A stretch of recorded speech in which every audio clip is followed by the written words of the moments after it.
우리가 하나님의 나라에 대한 어떤 개념을 살펴봤고, 하나님 나라에 대한 그 구약적 전제에 관해서 우리가 살펴봤습니다. 이제 오늘 우리가 하나님의 나라를 살펴본 데 있어서 하나님의 나라의 이 신약적 개념이 어떻게 우리에게 현실화되어지는가에 관해서 살펴보고자 합니다. 제가 항상 그 설교를 하거나 이 강의를 하는 데 항상 관심이 무엇이냐면, 이것이 우리의 삶 속에 현실화되어지는 실제적인 문제, 즉 적용에 항상 저는 관심을 갖습니다. 적용에 관심이 없는 신앙은 사실은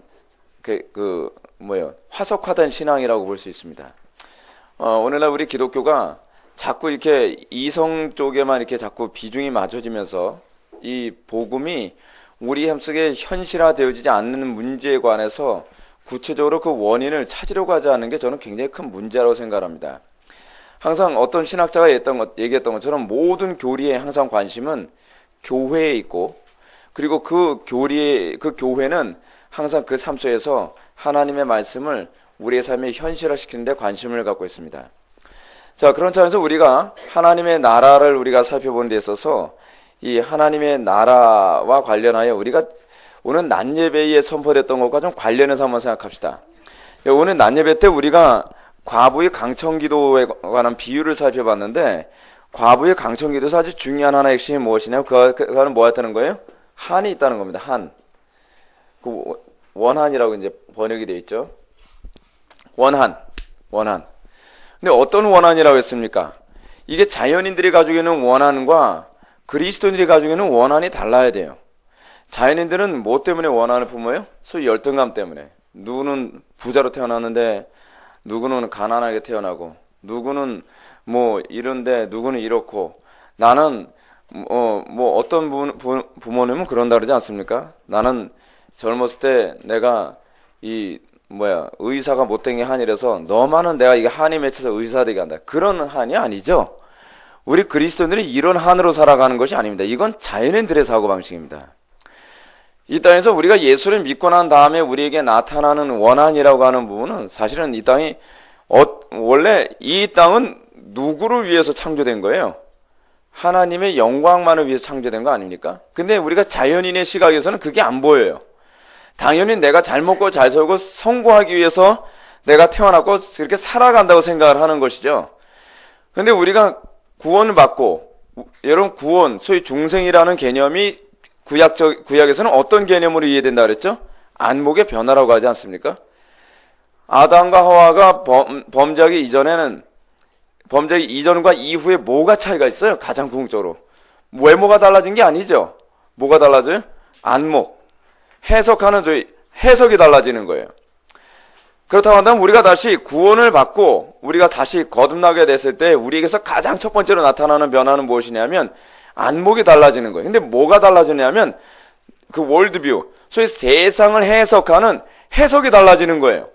세상이 이제는 누굴 위해서 존재한다고 생각해요? 옛날에는 여러분 철학이 뭐라 그랬죠? 철학은 자기 중심적 사고방식이라 그랬죠? 중심이 어디 있어요? 자기란 말이에요, 자기. 그게 철학이에요. 근데 우리가 구원을 받고 나니까 이 중심이 어디에 있어요? 하나님께 있다는 걸 알게 되는 거예요. 모든 것은 하나님을 위하여 존재해요. 그리고 이 세상은 하나님의 통치를 받아 마땅해요. 근데 거듭나고 나서 보니까 이 세상이 하나님의 통치를 받고 있지 않다는 걸 알게 됐어요. 우리 피조물이, 나부터 하나님의 통치를 거역하고 있다는 걸 깨닫게 되죠. 그래서 예수 믿고 나서 가장 첫 번째 나타나는 게 뭐예요? 회개죠, 회개. 그래서 우리가 오늘 마가복음 1장 15절을 보게 되면, 여러분들 교재에 있습니다. 이르시되 때가 찼고 하나님의 나라가 가까이 왔으니 회개하고 복음을 믿으라 하시더라. 이 안목이 바뀌고 나니까 우리에게 있어서 이게 한이 되는 거예요. 여러분, 오늘 한국교회 이게 심각한 문제인 게 뭐냐면, 여러분들의 가정과 직장과 여러분들 자신과 여러분들의 모든 분에 있어서 통치자가 하나님이 아니라 사단이고 불법이고 죄악이라는 것을 깨닫게 됐는가에 관해서 우리 먼저 질문을 좀 던져야 될 필요성이 있어요. 그리고 그것을 깨닫는 것으로 그치는 것이 아니라 머리로는 아는데, 문제는 나는 사단이 또는 불법이 나를 통치하는 것에 대해서 나는 별 불만 없어 라고 한다면 이건요 그리스도인이 아니에요. 여러분, 하나님의 나라라고 했을 때 이 하나님의 나라는 나라를 우리가 한마디로 뭐로 이해해야 돼요? 통치라고 그랬죠, 통치. 누가 통치해요? 하나님이 통치하는 거예요. 근데 옛날에 우리가 예수 믿기 전에는 이 세상은 불법이 통치하는 게 당연한 것이고, 이 세상은 사단이 통치하는 게 당연한 것이고, 이 세상은 나는 나의 타락한 본성이 통치하는 것이 당연하다고 생각을 했어요. 그래서 그거에 대해서 한이 없어요. 한이. 근데 우리가 예수를 믿고 난 다음에 이게 뭐가 잘못됐구나. 이 통치가 뭔가 잘못됐구나. 그래서 예수 믿고 나면 그 다음서부터 여러분들이 관심을 갖게 되는 건 뭐냐면 하나님의 통치를 내가 받고 하나님의 통치를 이루는 것이 되어지는 거예요. 이사야서 6장을 한번 보실까요? 이사야서 6장이 이제 그 부분을 잘 보여주죠.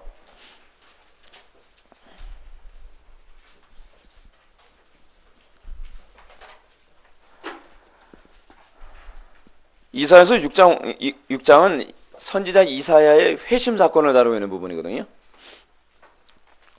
먼저 성령께서 선지자 이사야의 죄악됨을 조명해 주시는 장면이 6장 5절에 나옵니다.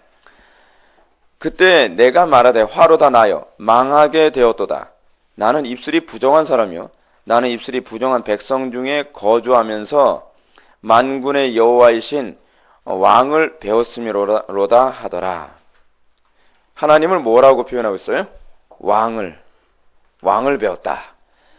내가 왕을 뵙고 나니까 내가 뭐예요?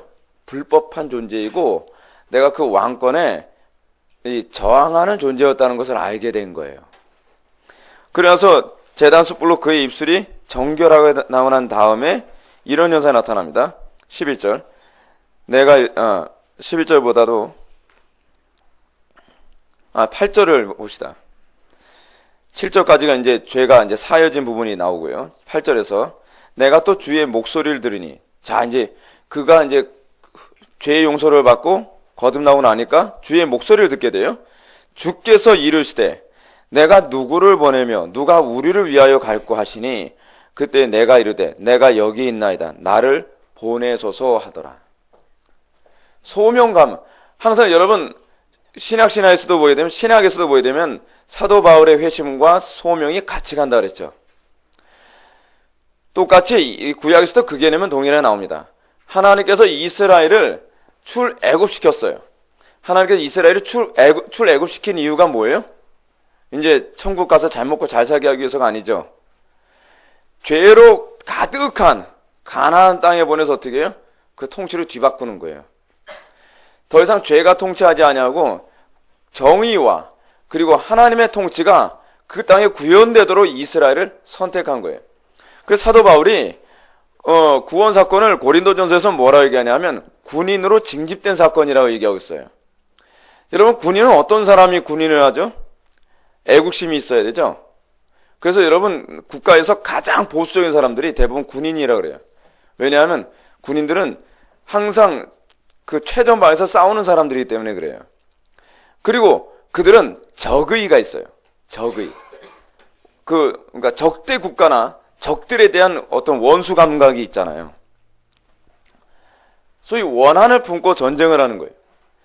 우리가 이 땅에서 예수를 믿고 난 다음에 세상에 대한 친근감이 바뀌어서 이제는 세상이 더 이상 내가 동고동락할 대상이 아니라 이제는 내가 싸우고 정복해야 될 대상이라는 인식이 시작돼야 돼요. 하나님의 나라는 그런 사람들을 통해서 시작되는 거예요. 여러분, 우리 주변에 보게 되면 하나님의 통치를 별로 좋아하지 않는 사람들이 많이 있어요. 하나님의 통치를 얘기하면 굉장히 거슬려요. 굉장히 싫어해요. 아니, 내가 내 마음대로 사는데 왜 자꾸 이래라 저래라 하는 거야? 하나님의 나라를 우리는 자꾸 어떤 식으로 생각하냐면 그냥 내 마음대로, 내 멋대로, 그냥 내 육신이 편하게 살아가게 만드는 것이 하나님의 나라라고 자꾸 생각을 하는 거예요. 여러분, 여러분들의 가정이 천국이 되는 방법이 무엇일까요? 여러분들이 하자는 대로 하면 천국이 될까요? 우리가 생각하는 천국은 그런 거예요. 자, 여러분, 이제 성경에 나오는 하나님 나라에 관한 개념을 싹 한쪽으로 접어놓고 여러분들이 예수 믿기 전에 여러분들이 생각하는 하나님, 천국은 어떤 곳인가요? 그냥 이런 거예요. 여러분들의 게으름과 여러분들의 사치와 여러분들의 죄악된 본성을 다 채워주는 곳. 그죠? 이슬람에서 얘기하는 천국은 뭐죠? 이쁜 여자들이, 이런 표현은 이제 제가 안 할게요. 그냥 이쁜 여자라고 표현할게요. 그냥 이쁜 여자들이 한 100명 있는데, 굉장히 많은 여자들인데, 그 중에서 100명을 자기 마음대로 선택해서 영원토록 같이 사는 곳이 지옥이에요. 그럼 사실 여자 많으면 지옥이래요. 여러분 누구죠? 야곱이 마누라 여럿 두고 다니면서 행복하지 않았거든요. 하나님의 창조 원리도 위배되고. 근데 여러분, 이슬람은 진짜 그것부터 틀려 먹었어요. 하나님의 창조 원리에 위배되어져요. 일부 유처제가 성경적인데 천국 가면 하나님 법이 더 어겨지는 거예요. 거기는요. 웃기는 나라죠. 거기는. 근데 문제는 우리가 생각하는, 그러니까 성경이 얘기하는 천국과 우리가 생각하는 천국이 그렇게 다르다니까요. 그래서 문제가 되는 게 하나 있어요. 각자가 사람들이 성경을 기준으로 해서 천국을 만들려고 하지 않으면 지옥이 돼버려요. 여러분, 사이버 스페이스라고 해서 인터넷 공간을 만든 이유가 뭔지 아세요? 어떤 불신자가 이런 얘기합니다. 하나님, 당신은 말씀으로 천지를 창조하셨지만 우리는 컴퓨터로 또 다른 세계를 창조하였다 라고 하나님 앞에 반항하는 듯한 그런 표현이래요. 그 사람들은 이렇게 얘기합니다. 당신이 만든 세상 피조세계가 실패했지만 우리는 사이버 스페이스를 천국으로 만들겠다. 근데 사이버 스페이스는 사람들이 원하는 모든 걸 다 집어넣었어요. 이게 바로 인터넷이거든요. 인터넷 공간에다 사람들이 이곳을 천국으로 만들기 위해서 모든 걸 다 집어넣었더니 어떻게 되면 쓰레기장이 돼버리고 말았어요.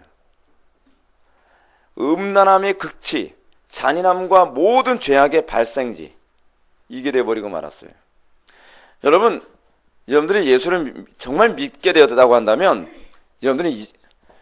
여러분들 마음속에 하나님의 나라에 관한 개념부터가 달라져야 돼요. 그래서 청교도들은 뭐라고 하냐면 구원받은 이후에 성도들에게 주어진 아주 놀라운 축복이 무엇이냐면 죄를 혐오할 수 있게 됐다는 거예요.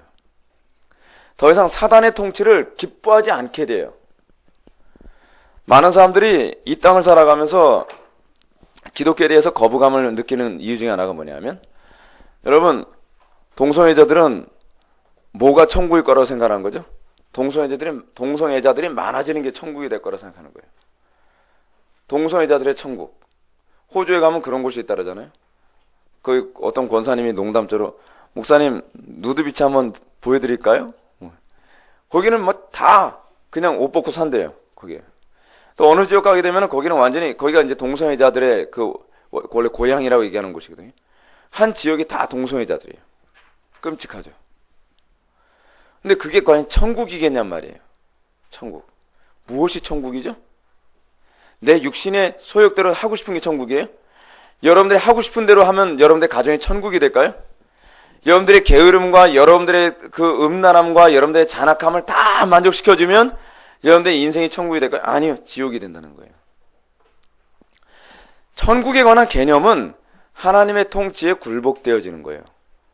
근데 이것을 드디어 기뻐하게 될 때 뭐냐면 세상을 바라보면서 하나님, 이 땅에 이런 사단의 통치를 제거하는 하나님의 은혜가 부어지기 원합니다. 이것이 여러분들의 원한이 되어야 되는 거예요.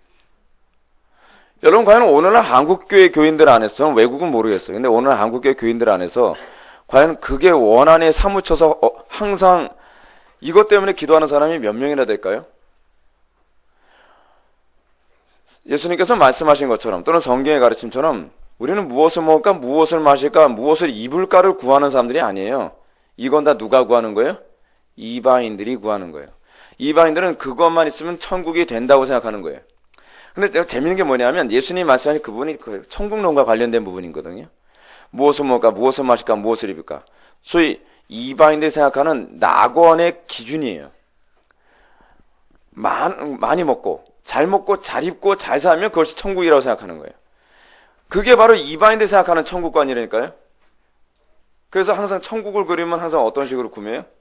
항상 거의 천국에 가면 거기는 자기 집은 63빌딩일 것 같고 의리란 뭐가 있고 금길 있고 그렇게 얘기한단 말이에요. 근데 하나님께서 말씀하시는 천국은 뭐예요? 하나님의 통치를 기뻐하는 거예요. 하나님의 통치. 사실 여러분, 우리 교회가 궁극적으로 목표하는 교회관은 무엇이냐면 여러분들이 좋아하는 교회가 아니라 하나님이 좋아하시는 교회예요. 종교개혁자들이나 청교도들이 끊임없이 세상 권력자들과 싸울 수밖에 없었던 것이 뭐냐면 세상 권력자들이 꿈꾸고 있는 천국관과 개혁자들이나 청교도들이 머릿속에 그리고 있는 천국관이 너무 다른 거예요. 그러니까 어찌 보면 서로가 지금 무슨 싸움하는 거예요? 다 천국 만들겠다는 싸움이에요. 나름대로 그들이 생각하는 천국을 만들겠다는 싸움인 거예요. 여러분 가정에서도요, 부부싸움하는 이유 보십시오. 우리는 이거 좋게 평가해서 사랑 싸움이라고 얘기하는데 그들 나름대로의 천국관을 가지고 있는 거예요. 이념의 문제도 여러분 다 그 싸움이라는 거 알고 있습니까? 이념도요, 결국 어떤 것으로 파라다이스를 만들 수 있을까요? 하는 문제예요. 사회주의는 소위 사회주의라거나 공산주의라는 것은 소위 그 경제 원리로 주로 얘기하는 표현 아닙니까? 근데 어떻게 해요? 이런 경제 원리가 되면, 그러니까 여러분 이 세상은요, 천국을 항상 경제 원리와 관련해서 생각을 해요. 근데 우리 기독교는요, 정반대예요. 경제 원리에 의해서 천국이 일어난다고 생각하지 않고 하나님의 통치에 의해서 천국이 일어난다고 생각하는 거예요. 세상은 끊임없이 천국을 도래하기 위해서 수많은 마르크스 레닌주의라든지 그렇지 않으면은 무슨 주의 여러 가지 주의가 계속 나와요. 근데 그 주의들이 계속 나오는 이유가 뭐냐면 이렇게 하면 천국이 될 것이고 저렇게 하면 천국이 될 것이 계속 그 얘기거든요. 근데 천국이 안 만들어진 거예요. 계속 전쟁만, 싸움과 다툼만 계속 일어나는 것이죠. 그래서 여러분 하나님 나라 이 도래에 관한 문제와 관련하여 여러분 하나님의 통치가 이 땅에 구현되어지려면 무엇을 전제로 하느냐? 분쟁을 전제로 해요. 어쩔 수 없어요. 이 땅에 세상 통치를 제거해야만 하나님의 통치가 임하는 것이고 하나님의 통치가 임했다는 것은 그 전쟁을 의미해요. 그래서 제가 여러분한테도 수도 없이 반복해서 말씀드렸죠. 구약 성경에서 샬롬, 이게 헬라어에서는 에이레네라고 이제 번역이 되는데 샬롬. 이 샬롬이라고 하는 것이 여러분 뭡니까 이게요? 이 샬롬이라고 하는 얘기가 이게 전쟁 용어라 했죠? 전쟁 용어. 평화. 근데 어떻게 오는 평화예요? 그냥 저 사람하고 나하고 타협해서 오는 평화가 아니에요. 하나님을 대적하는 모든 적대자들을 다 제압하고 그래서 더 이상 저항 세력이 없는 상태로서의 정점이 바로 샬롬이에요. 샬롬. 그러니까 여러분 이 땅에서 진정한 샬롬이 오기까지 우리는 뭐 해야 돼요? 죽을 때까지 우리 속에는 죄와 싸우는 거죠. 그리고 여러분 이 샬롬과 동의어로 주로 이제 사용되어지는 것이 뭐냐면 안식이에요. 안식. 근데 재밌는 게 이 샬롬과 안식이 동의어로 가장 많이 쓰인 성경이 어디냐면요, 사사기예요. 사사에 보게 되면은 여러분 성경으로는 안식하였더라라고 그렇게 되어 있는 부분 있잖아요. 그게 샬롬, 사바트가 아니라 샬롬으로 되어 있어요. 평강하였더라라고 해요. 그러니까 평강과 그 샬롬이, 그러니까 샬롬과 사바트가 거의 동의해요. 그럼 여러분의 마음속에 안식하게 되어지는 상태가 무엇인가를 한번 생각해 보세요. 이 안식과 여러분 하나님의 나라는 구분할 수 있는 개념이 아니에요. 같이 가는 개념이에요. 그러면 안식의 도래를 위해서, 이 샬롬의 도래를 위해서 뭐하냐? 전쟁을 해야 되는 거예요.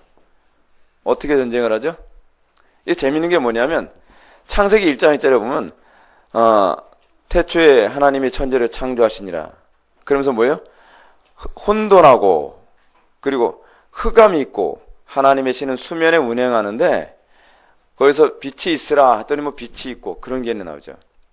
하나님이 가지고 있는 독특한 개념이 뭐냐면 무질서를 질서로 만듦으로써 거기에 하나님의 나라가 도래하게 만들어요.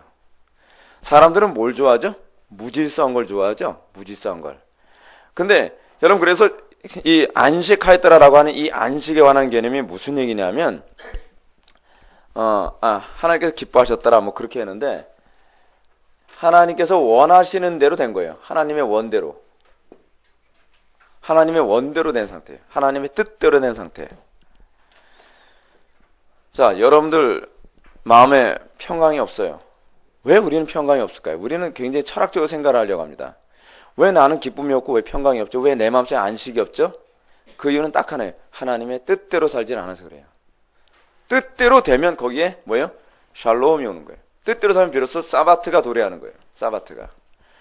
근데 우리는 우리의 삶에서 자꾸 하나님의 뜻대로 살지 못하게 만드는 수많은 원인을 뭐로 제거하냐면 내가 가지고 있는 경험과 내가 가지고 있는 합리주의예요. 근데 그게 뭐예요? 전쟁에 돼서 죽어야죠. 그게 포기되어져야 돼요. 자, 근데 이 하나님의 나라를 도래케 하는 데 있어서 아주 중요한 세 개의 직분이 있죠. 뭐죠? 이게 자주 나온 얘기예요. 왕, 제사장, 선지자예요. 재미있는 게 구약에서 이스라엘은요, 항상 왕, 제사장, 선지자 이 제도가 건강할 때는 이스라엘이 항상 전성기를 맞이했어요. 근데 왕이나 제사장의 선지자들이 타락하게 되면 이스라엘은 역사가 기울기 시작해요. 에덴 동산의 타락의 중요한 원인은 뭐냐면 가나안 땅의 왕, 제사장, 선지자였던 가나안 땅에 에덴 동산의 왕, 제사장, 선지자였던 아담이 타락하면서 결국 하나님의 나라가 깨어지고 마는 거거든요. 똑같이 가나안 땅 안에서도 이스라엘 백성들이 왕이 타락하거나 제사장이 타락하거나 선지자가 타락하게 되면 거기 또다시 하나님의 통치가 어두워져요. 오늘날 기독교도 지금 현재 상태가 똑같아요. 교회가 무슨 구실을 못하는 거예요? 왕으로서 제사장으로서 선지자로서의 기능을 잘 못하는 거거든요. 이 세 개 직분 중에서 여러분 가장 중요한 직분이 뭘까요? 선지자 직분이거든요. 선지자 직분. 왕은 이렇게 하면 여러분 이해하면 돼요. 왕은 뭐 하는 것이냐? 하나님의 통치를 구현하는 사람이에요. 하나님의 통치를. 선지자는 뭐예요? 하나님의 뜻을 전하는 사람이에요. 누구예요? 왕이나 제사장에게. 제사장은 뭐 하는 것이냐? 백성들의 대표의 삶을 살아가는 거예요. 백성들의 대표요. 그래서 예를 들어서 여러분 제사를 지내야 되면 이스라엘 백성들이 전체가 다 한꺼번에 다 제물을 바칠 수 없으니까 어떻게 해요? 제사장이 그 제물을 가지고 이스라엘 전체를 대표해서 제물을 바치죠. 그게 제사장의 역할이에요. 근데 문제는 뭐냐면 하나님의 통치를 구현해야 될 왕이 하나님의 통치를 구현하지 않고 다른 통치를, 내가 원하는 통치를 구현해야 돼요. 이게 뭐라고요? 이게 반역이라고 하는 거예요. 이게 반역. 제사장이 하나님 백성의 대표로서의 삶을 살아가지 않고 엉뚱한 짓을 해버려요. 그게 타락이에요. 그게. 여러분, 우리는 만인 제사장의 삶을 살아가죠. 하이델베르크 요리문답 32문에서는 제사장의 개념이 헌신의 개념으로 나오고 있어요. 누구처럼 헌신하는 거예요? 예수님처럼 헌신하는 삶. 선지자는 항상 하나님 말씀을 대요. 근데 이 선지자가 하나님 말씀을 바르게 대언하게 되면 왕과 제사장직이 그래도 뭔가 좀 소망이 있어요. 소망이. 근데 실질적인 실권을 왕이 지니고 있기 때문에 왕이 마음에 안 들면 선지자를 죽여버려요. 그래서 여러분 가장 이 세 개 직분 중에 선지자직이 가장 강력한 직분이라고 하는 걸 뭐로 입증할 수 있냐면 왕이나 제사장은 주로 그 선지자들이 임명을 해요. 기름을 부은다. 인간이 기름을 부어요. 근데 재미있는 게 선지자만은요, 인간에 의해서 기름 부음을 받은 사람이 한 명밖에 없어요. 누굴까요? 엘리사예요. 엘리사 같은 케이스만 직접 엘리야로부터 기름 부음을 받아서 선지자가 되고 대부분 모든 선지자들은 하나님께서 직접 임명을 해요. 그래서 뽕나무 재배했던 아모스 같은 경우에도 누구에게 기름 부음을 받은 것이 아니라, 그러니까 선지자에게만은 여러분 기름 부음의 개념이 뭐냐면 성령께서 임하시는 개념이에요. 말씀이 임하면 선지자가 되는 거예요. 그가 여호와의 말씀이 선지자 누구에게 임하니라 하게 되면 그는 선지자로 부름받은 게 되는 거예요. 그래서 여러분 신약시대와 그러니까 구약시대에서도 항상 기름 부음에 관한 개념은요, 신약에서 무엇과 같은 개념이냐면 신약의 성령 받음과 같은 개념으로 이해되어져요. 그래서 우리가 신약시대에 와서는 우리가 예수를 믿는 믿음이 곧 뭘 얘기해요? 성령 받음을 의미한다 그랬죠? 예수 믿음이 성령 받음을 의미하는데 그것은 우리가 예수를 믿는다는 것이 곧 삼직자로 부름받은 것과 관련됐다는 거예요. 근데 여러분 신약의 교회는 뭐라고요? 삼직자들의 나라 아닙니까? 신약의 교회가요. 근데 교회가 항상 타락하는 이유가 어디 있죠? 꼭 여기서부터 시작해요. 말씀. 하나님의 말씀이 왜곡되어지고 하나님의 말씀이 제대로 가르쳐지지 않고 하나님의 말씀에 문제가 생기면 비로소 하나님의 나라가 막 붕괴되기 시작해요. 그래서 여러분 종교개혁의 중요한 기치가 뭐였죠? 솔라 스크립투라. 오직 말씀으로 가는 거예요. 말씀이 바르게 선포되면요. 꼭 저희 같아요. 에스겔서 37장에 나오는 것처럼 마른 뼈들이 살아나서 뭐가 되죠? 백성이 되나요? 군대가 되나요? 군대가 돼요. 그게 교회예요. 생기가 들어가서 큰 군대를 이루는 거예요. 신약의 교회는 그래서 여러분 제가 요번에 쓴 책에서 보게 되면 칼빈이 본 군대로서의 교회 보게 되면 그 글에 이런 얘기가 나와요. 좋은 교회란 잘 싸우는 교회다. 그러니까 여러분 우리가 잘 싸우지 못한다는 거, 우리가 군대로서의 그 역할을 못한다고 하는 것은요, 교회로서의 역할이 뭔지 아직 제대로 모르는 거예요. 우리는 교회가 뭐 하는 게 자꾸 교회라고 생각하죠? 우리는 성화를 자꾸 어떻게 생각하죠? 도덕적인 거로 자꾸 생각하죠. 성화는 도덕적인 거 이전의 문제라 했죠. 여러분 거듭나지 않은 사람도 도덕적일 수 있어요. 얼마든지 도덕적일 수 있어요. 근데 거듭나지 않았는데 도덕적이라고 해서 우리는 그 사람은 성화됐다고 얘기를 안 해요.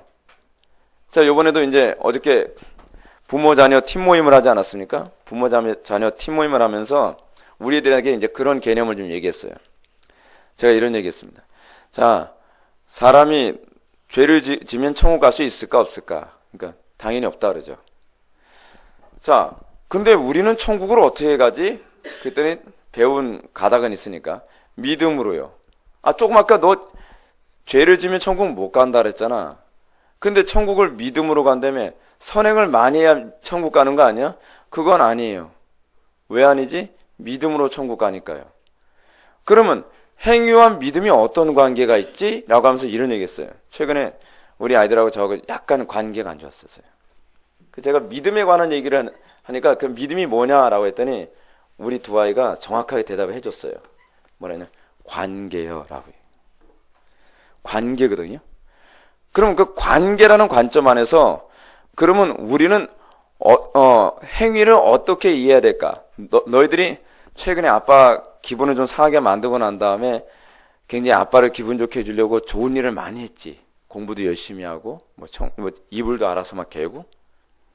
근데 그것은 너희들이 이렇게 해야만 하는 의무이기 때문에 한 거야? 아니면 아빠를 사랑해서 한 거야? 사랑해서요. 그 행위가 뭐 때문에 나온 거예요? 관계 때문에요. 나는 아빠를 사랑하는데 내가 행위를 잘못했기 때문에 관계가 나빠졌다고 생각하면 이게 본성이거든요. 그래서 제가 우리 애들이 그랬어요. 너희들의 진짜 아빠는 내가 아니라 하늘에 계신 하나님이시거든. 똑같아. 우리가 선을 행하는 이유는 관계 때문에. 지옥에 갈까봐 선을 행하는 것이 아니라 우리가 하나님의 말씀을 살지 않으면 관계가 안 좋아지니까. 그럼 우리가 선을 행하는 이유는 뭐예요? 관계가 좋기 위해서. 하나님을 기쁘시게 해드리기 위해서. 왜냐하면 사랑하게 됐으니까.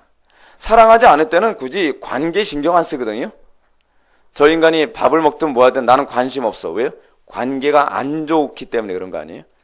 사랑하는 관계가 됐을 경우에는 내 표정 하나하나까지 신경을 쓰는 거죠. 저 사람과 나와 관계가 안 좋아질까 봐. 그죠? 이게 하나님과 우리와의 관계 문제거든요. 그게 성화죠. 성화라고 하는 것은 얼마나 하나님을 더 사랑하게 됐느냐에 관한 문제이지, 사랑하게 되면 자동적으로 뭐예요? 관계에 신경을 쓰니까 도덕성이 뒤따라오는 거죠. 도덕이라는 문제는 하나님과 나와의 관계에서 하나님을 기쁘시게 해드리기 위해서 우리가 선택하도록 하나님께 주신 십계명과 관련되어진 문제거든요. 근데 그 성화와 관련하여 하나님을 기쁘시게 해드리기 위해서 우리가 적극적으로 하게 되어진 행동이 뭐냐면 하나님 나라 구현이에요. 내가 사랑하는 하나님이 이 세상이 이렇게 죄악으로 물든 거 보면 얼마나 아파하실까, 얼마나 괴로워하실까. 그래서 과부의 강청기도처럼 한 맺힌 기도가 나오는 거예요. 그래서 여러분 주기도문의 중요한 핵심이 뭐예요? 하나님의 나라 구현이에요. 하나님 나라 구현.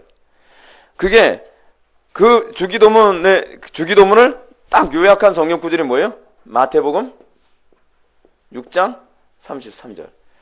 마태복음 6장 33절은 주기도문의 요약이거든요. 너희는 먼저 그의 나라와 그의 의를 구하라.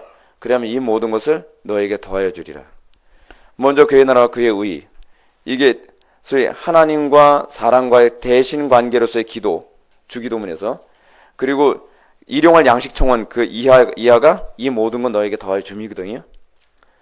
그래서 마태복음 6장 33절에 얘기하는 것처럼 소위 그 하나님과의 관계에서 하늘에 계신 우리 아버지 이름이 거룩히 여김을 받으시오며 나라의 임하옵시며 뜻이 하늘에서 이룬 것처럼 땅에서 이루어지다라고 하는 이 부분을 요약하면 뭐예요? 먼저 그의 나라를 구하는 거예요. 그의 나라를 구함. 기도는 어떤 사람이 하는 거예요? 자기가 이걸 원하는 사람이 기도하는 거거든요. 우리가 예수를 처음 믿었을 때는 뭘 먹을까, 무엇을 마실까 그 문제 때문에 기도할 수도 있어요. 예수를 5년, 10년, 20년, 30년 믿었는데 하나님 나라에 관심이 없다면 그 사람 진짜 문제 많은 사람이에요. 하나님의 나라 때문에 그것이 한이 맺혀야 되거든요. 간혹가다 사람들이 이런 얘기합니다. 아니 너 먹고 사는 거나 잘해라 그래. 뭘 지금 한국교회를 위해서 기도하고 무슨 너무 웃기는 소리 좀 하지 마. 이런 소리 하는 사람들이 많이 있거든요. 사실 제가 지금 한국교회에서 기도하자 뭐하자 하던 얘기가 제가 개척 초반기 때부터 하던 얘기. 교인 2명 3명 모아놓고 우리 한국교회에서 기도합시다. 뭘 한국교회에서 기도해. 웃기는 코미디죠. 네 목회나 잘하라 그래. 지금 교인 2명 앉혀놓고서 무슨 한국교회 걱정하면서 네 걱정이나 해. 근데 그 문제가 아닌 거예요. 현실적으로 보면 코앞으로 보면 내가 먹고 사는 것조차 잘 힘들어요. 그런데 뭐가 더 걱정이 되냐? 한국교회가 걱정되는 거예요. 한국교회가. 저는 사실 어떤 면에서 그러거든요. 왜 한국교회 걱정하는지 저도 잘 모르겠어요. 현실적으로 보면 제가 더 다급한 것 같은데. 근데 저는요. 제가 성경을 보면서 알게 됐어요. 그게 성도에게 주신 하나님께서 주신 마음이라고요. 여러분 하나님의 나라에 대한 관심 여기서 출발되면서 하나님께서는 그의 백성됨에 대한 정체성을 일깨우기 시작합니다. 자, 근데 이거 우리가 하나님의 나라에 관해서 얘기하면서요. 구약은 하나님의 나라가 1번을 보시면 1번에 괄호 1번. 구약은 하나님의 나라가 미래에 올 것이라고 얘기했어요. 그러나 예수님은 하나님의 나라가 이미 임박했고 또 주님께서 가르치신 기도를 또 가르치면서 하나님의 나라가 임하기를 기도하라고 또 가르치고 있어요. 여러분 그거 알고 계십니까? 주기도문은요. 주기도문이 가지고 있는 그러니까 주기도문이 마태복음 5, 6, 7장의 중간에 위치하고 있잖아요. 그래서 산상수훈의 중심을 차지하고 있다고 하는데 산상수훈의 중심을 차지하고 있는 이 주기도문은요. 무슨 기도냐면 하나님 나라 백성의 정체성을 가장 선명히 드러내는 기도예요.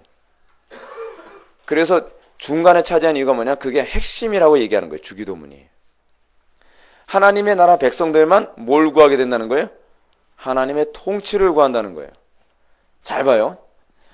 우리가 하나님 돈 많이 벌게 해주세요. 성공 더하게 해주세요. 행복하게 해주세요. 라고 하는 이 기도는요. 엄밀한 의미에서 사단의 통치를 강화시키는 기도예요. 우리의 기도는요. 사단의 통치를 강화하는 쪽으로 갈 것인가? 그렇지만 하나님의 통치를 강화하는 쪽으로 갈 것인가에서 이쪽 아니면 저쪽이지 중간은 존재하지 않아요. 여기 중립은 존재하지 않아요. 여러분 우리의 기도를 가만히 살펴보십시오. 어떤 사람이 하나님 제가 이번에 정말 좋은 대학만 가면 정말 충성하겠습니다. 무슨 얘기죠? 내 우상을 강화시키는 기도예요. 우상 숭배 기도. 하나님 내가 이번에요 그 돈을 정말 많이 벌면 정말 이 돈 가지고 제가 예배당 건축원금 다고 정말 하나님 기쁘시게 해드리겠다니까요. 결국은 뭐예요? 내 우상을 강화시키기 위해 하나님을 이용해보는 것밖에 되지 않아요. 우리의 많은 기도가 그런 식으로 하나님께 계속 질책을 받고 있다는 거 알고 계십니까? 하다못해 제가 여러분한테 이런 말씀을 했죠. 하나님 우리에게 부흥 좀 시켜주세요. 근데 그 문제에 관해서 깊이 묵상을 하는데 하나님께서 저한테 이런 질문을 하시죠. 누굴 위해서? 겉으로는 누굴 위해서요? 하나님의 영광을 위해서. 그때 하나님은 결코 만홀히 여김을 받지 않으시죠. 하나님께서 야, 네 패를 한번 뒤집어 봐. 딱 뒤집어보면 뭐예요? 그걸 통해서 내가 명예를 얻고 그것 통해서 내가 성공을 얻고 그것 통해서 내가 뭔가 내 육신의 만족을 누리기 위한 거라는 게 그 밑바탕에 깔려있다는 걸 깨닫게 되죠. 결국 뭐예요? 하나님의 통치 구현하겠다는 명목하에 무슨 통치를 구현하는 거예요? 사단의 통치를 구현하려고 하는 거예요. 여러분 분명히 기억해야 돼요. 여러분들은 하나님의 통치 구현을 위해서 살아가는 사람들입니까? 아니면 사단의 통치 구현을 위해서 살아가는 존재입니까? 얼마나 많은 사역자들이 하나님의 통치 구현한답시고 막 헌신도 많이 하고 찬양인도 사역자라고 막 찬양인도도 하고 교회 봉사도 많이 하고 열심히 하는데 그게 다 자기 명예를 위해서 한다니까요. 자기 행복을 위해서 하는 것이고 결국 그것들은 다 사단의 통치를 구현하는데 그것을 다 사용하고 있다니까요. 그런데 우리의 기도가 거의가 다 사단의 통치 구현을 위해서 이걸 좀 구약의 언어로 바꿔서 얘기한다면 간음하기 위해서 신랑 대신 하나님께 계속 간음할 수 있게 해달라고 자꾸 얘기하는 거예요. 구약에서는 하나님과 교회와의 관계를 이스라엘과의 관계를 뭐라고 얘기하죠? 남편과 아내의 관계로 자꾸 얘기하지 않습니까? 근데 이스라엘에 대해서 하나님이 굉장히 불쾌하게 여기셨던 게 하나 있어요. 뭐냐면 끊임없이 남편 대신 하나님께 뭘 요구하는데 그 이유가 뭐냐면 자기가 간음하면서 그 맨날 썸띵을 일으키는 그 음부에게 뭔가 재물을 갖다 주고 히히덕거리기 위해서 하나님께 뭔가 자꾸 요구하고 있다는 거예요. 하나님이 얼마나 기분 나쁘겠어요? 얼마나 역겹겠어요? 그게 구약에서 이스라엘이 계속적으로 징계를 받고 지적을 받는 이유거든요. 근데 오늘날 이 시대 교회도 다르지가 않아요. 축복해달래요. 성공하게 해달래요. 복 달래요. 누구에게? 하나님께요. 근데 왜 나에게 이거 달라고 하는 것이지? 그래서 아시잖아요. 제가 요즘 사귀는 새로운 남자가 있거든요. 그 남자하고 행복하게 지내기 위해서요. 이게 오늘날 이 시대 교회의 문제라니까요. 그러니까 우리는 이 부분에서 분명히 해야 돼요. 나는 과연 하나님의 나라 구현을 위해서 정말 탄식하며 그 한이 맺힌 삶을 살아가는가? 그렇지 않으면 나는 이 세상의 죄악을 더 즐기고 더 세상의 죄악에 빠져 살지 못해서 하나님을 이용하기 위해 이런 기도를 하고 있는가에 관해서 질문을 던질 필요성이 있단 말이에요. 그게 우리예요. 그게 우리의 본 모습이에요. 제가 여러분보다 좀 더 낫기 때문이 아니라 우리의 내면의 상태를 계속 파고 들어가 보면 결국 그것으로 우리 속에 가득해 있다는 것을 하나님께서 계속 들춰내시죠. 그래서 하나님께 불만을 토로하는 거 아니에요? 하나님 너무합니다. 내가 이렇게 봉사하고 헌신 많이 했는데 어떻게 이런 거 하나 안 들어줄 수 있어요? 굉장히 가증한 거죠. 굉장히 가증한 거예요. 자, 그래서 여러분 누가복음 14장 28절 이하에서는 비용 계산 교리가 나오죠. 하나님의 나라에 들어가려면 뭘 해야 된다? 비용 계산해야 된다. 누가복음 14장 한번 좀 보시기 바랍니다. 전에 한번 제가 설교도 한번 했었는데 이게 아마 한 1년 전 이전에 하지 않았나 싶어요. 하도 누가복음이 길어가지고 저도 옛날이요 싶어요.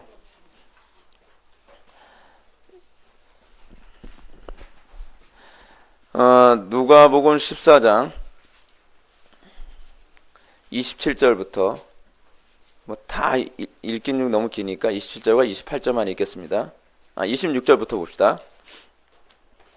물은 내게 오는 자가 자기 부모와 처자와 형제와 자매와 더욱이 자기 목숨까지 미워하지 아니하면 능히 내 제자가 되지 못하고 누구든지 자기 십자가를 지고 나를 따르지 않는 자도 능히 내 제자가 되지 못하리라.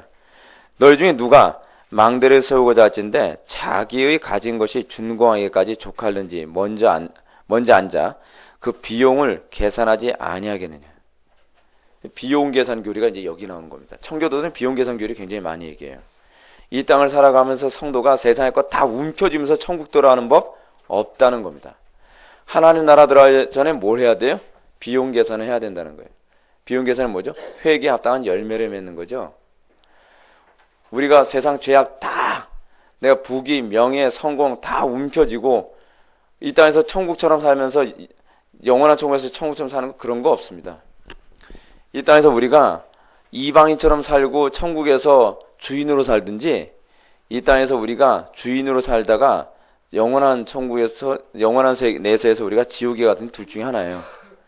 아, 목사님 꼭 그렇게만 살아야 돼? 네. 극단적인 거 아닙니다. 그것이 성경의 가르침입니다. 제가 왜 이렇게 강력하게 얘기하냐면, 오늘날 한국교회가 거의 이 땅에서 적당히 타협하면서 살아도 영원한 천국을 갈 수 있다고 자꾸 이렇게 거짓말을 해요. 근데 그런 거 없어요. 틀림없이 비용규를 해야 돼. 비용 계산해야 돼요. 이 땅에서 뭔가 대가를 치러야 돼요. 이 땅에서 여러분들이 십자가의 흔적이 없으면 그리스도의 영광을 위하여 나의 정과 욕을 십자가에 못 박은 흔적을 하나님께 보여드릴 게 없다면 여러분 하나님의 심판대 앞에서 저 원망하지 마십시오. 하나님께서는 여러분들에게 얼마나 많이 선행을 했냐라고 묻지 않으실 겁니다. 하나님께서 여러분들에게 딱 한마디 하실 거예요. 너 십자가 흔적 있니? 이 십자가 흔적은요, 이 사도 바울이 갈라디아서에서 십자가 흔적이라는 표현을 사용한 이유가 뭐냐면 구약에서 할례를 염두에 둔 표현이에요. 그죠? 근데 이 할례를 여러분 신명기 30장 6절에서 뭐라고 표현했어요? 할례는 마음에 할지니 마음에 하는 걸 뭐라고 얘기해요? 마음을 다하고 뜻을 다하고 목숨을 다하고 힘을 다하여 주 너희 하나님 뭐라? 사랑하라. 이게 바로 사도 바울이 마음의 할례 받음을 얘기하는 거거든요. 근데 예수님께서 이 마음의 할례를 어떤 식으로 표현했냐면 한 사람이 두 주인을 섬길 수 없나니 하나를 섬기면 하나를 중히 여기면 또 다른 하나는 뭐예요? 경히 여기고. 이게 이제 사실은 마음의 할례에 관한 또 다른 개념이거든요. 여러분들이 이 땅에서 하나님과 세상을 겸하여 섬길 수 없어요. 세상의 것을 누릴 것 다 누리면서 영원한 하나님의 나라를 누릴 수가 없다니까요. 하나님께서는 이 둘 중에서 비용 계산을 하라고 틀림없이 질문을 던져요. 여러분, 예수님, 신약 성경에서 가장 이 마지막 심판과 관련해서 자주 많이 언급하는 것이 하나 뭐냐면 롯의 처거든요. 롯의 처의 문제를 언급하는 건 굉장히 중요한 문제예요. 왜냐하면 롯의 처는 몸뚱아리는 마치 모든 비용 계산을 다 한 사람처럼 나왔거든요. 몸뚱아리는. 근데 문제가 뭐냐면 실질적 비용 계산이라고 하는 것은 뭐냐면 마음이거든요. 마음이 근본적으로 여러분 우리는 겉으로 아깝지만 그걸 내색을 안 하면서 이 롯의 처처럼 세상 부귀명화 다 포기하면서 그냥 마지못해도 교회 나와서 신앙생활 잘할 수 있어요. 사람에게는 그렇게 보일 수 있죠. 근데 하나님께서는 무엇이라고 질문하냐면 비용 계산을 이렇게 질문해요. 하나님을 더 사랑하니 아니면 세상을 더 사랑하니 라고 질문을 던지는 거예요. 롯의 처는 문제가 뭐였죠? 모든 재산 다 소돔성에다 처박아 놓고 몸뚱아리만 딱 나왔어요. 근데 그건요 자발적인 건 아니었어요. 거의 강제로 나왔죠. 천사에 의해서. 그리고 난 다음에 그가 밖에 나와서 고백한 게 뭐냐면 그래도 나는 저곳에 있는 것이 더 사랑스러워요 표현한 거예요. 몸뚱아리 나왔는데 마음은 여전히 소돔성을 사랑하고 있는 것이죠. 비용 계산이 안 됐다는 거예요. 사도 바울이 그래서 갈라디아서에서 뭐라 하냐면 나를 더 이상 이제는 괴롭게 하지 마라. 내가 뭘 가졌노라? 그리스도의 이 흔적, 십자가를 가졌다. 근데 십자가는 겉으로 보이는 십자가가 아니라 내 마음 속에서 이제는 세상을 사랑하지 않고 하나님을 사랑하게 됐다. 이걸 얘기하고 있는 겁니다. 하나님의 나라에 대한 비유 중에 가장 많이 나타나는 비유가 있는데 그것이 바로 혼인잔치입니다. 혼인잔치 비유. 근데 여러분 우리가 어떻게 십자가를 사랑할 수 있죠? 이건 신비입니다. 신비. 십자가를 사랑한다는 것은요, 이거는 정말 신비예요. 왜냐하면 헬라인들은 십자가를 사랑한다는 사도 바울의 가르침을 보면서 미련하다고 봤고요. 그리고 유대인들은 십자가에 관한 사도 바울의 가르침을 보면서 아주 실족을 했거든요. 십자가를 사랑할 수 있는 이유는 뭐냐면 십자가 뒤에 하나님 나라의 부유함이 있기 때문에 그래요. 혼인잔치 비유라든지 천국잔치 비유가 바로 이 비유거든요. 하나님 나라에 초청을 받았는데 여러분 초청받는 이 사건이 아주 재밌습니다. 사람들이 뭘 하고 있는 상태에서 초청을 받아요. 그렇죠? 뭘 하고 있는 상태에서 초청을 받는데 이 초청을 거절한 이유가 뭐냐면 나는 장가를 가야 되기 때문에 나는 갈 수 없다. 비용 계산 못 하겠다는 얘기거든요. 나는 결의를 갈고 있기 때문에 나는 갈 수가 없다. 비용 계산 못 하겠다는 거예요. 나는 이것 때문에 요것 때문에 라고 하는 이유를 붙여서 나는 그 잔치에 참여할 수 없다는 거예요. 비용 계산 못 하겠다는 거죠. 근데 왜 그러냐?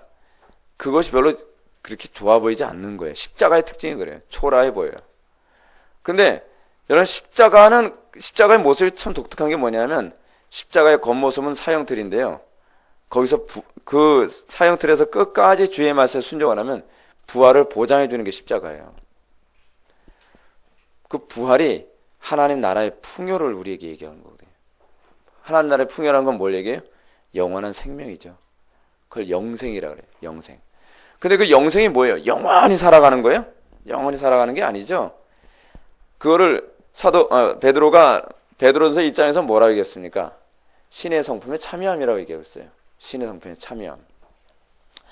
우리가 하나님의 형상에 참여하는 것이야말로 우리 인간이 누릴 수 있는 가장 위대한 행복이라는 거 여러분 알고 계십니까? 돈은요, 아무리 많이 벌어도 만족함이 없어요. 그리고 어떤 사람이 그런 얘기 하더라고요. 신발을 사면 흥분되는 게 하루, 그리고 자동차를 사면 흥분되는 게 6개월? 뭐 그런 얘기 하잖아요. 잠깐이라는 거예요. 잠깐. 근데 하나님 나라의 부유함은 영원해요. 영원해. 그것을 요한복음 4장에서 뭐라고 했냐면 마르지 않은 샘이라고 표현하고 있어요. 이게 여러분 과연 이거하고 어떻게 바꿀 수 있겠습니까? 사도 바울이 그걸 얘기하는 거예요. 내가 그 흔적을 가졌다. 안 바꾸겠다는 겁니다. 다른 어떤 거하고. 근데 그것을 볼 수 있는 사람이 과연 얼마나 될까요? 그 위대함을 아는 사람이 과연 몇 명이나 될까요? 제가 아까도 설교를 끝나서 곰곰이 잠깐 묵상했습니다. 여러분, 주님이 재림하실 때에 더 많은 사람들이 구원을 받을까요? 아니면 주님께서 재림하시기 이전 상태, 그 중간 상태에 더 많이 구원을 받을까요? 어느 쪽 구원을 받는 사람이 더 많을 것 같습니까? 저는 재림하시기 이전 때가 더 구원받는 사람이 많을 것 같아요. 왜 제가 그렇게 이해되어지냐면, 여러분, 종교개혁 당시에요, 믿음으로 구원받는다는 그 신앙 고백하에서 우리의 신앙의 선배들은 하루에도 1만 명이 프랑스에서 대학살을 당했어요. 죽음도 아까워질 않았어요. 근데 여러분, 예수님께서 항상 그 예를 드는 게 뭐냐면 노아의 때하고 롯의 때거든요. 근데 노아의 때하고 롯의 때는요, 인류에서 8명밖에 구원받지 못했던 게 노아의 때예요. 예수님께서도 마지막 때는 뭐라고 했나요? 여러분, 제가 이렇게 말씀드리는 게 이건 뭐냐면, 하나님 나라 들어가는 커트라인은 만만치 않다고 얘기하는 겁니다. 헐렁헐렁하게 보지 말라는 거예요.